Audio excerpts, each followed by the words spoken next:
Hádanka. Vie sa plachetnica na plachtnách plaviť rýchlejšie ako vietor?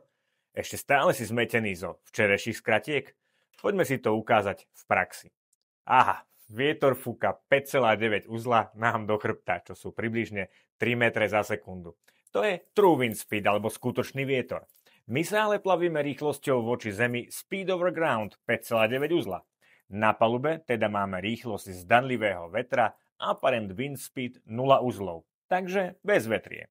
Ak by sme sa plavili opačným smerom proti skutočnému vetru, náš zdanlivý apparent by bol súčtom skutočného vetra a našej rýchlosti. Na plachty pôsobí vietor zdanlivý a nie skutočný, preto ak plachetnica pláva s vetrom, vlastne si sama sebe vietor uberá.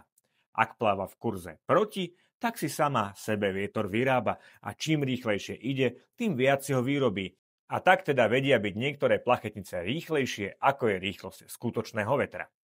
No a Zuzka je teraz spokojná, že môžeme ísť na kameru, nevie, že ja som to medzičasom nahral, tak ty si užívaj leto a my sa vidíme zajtra.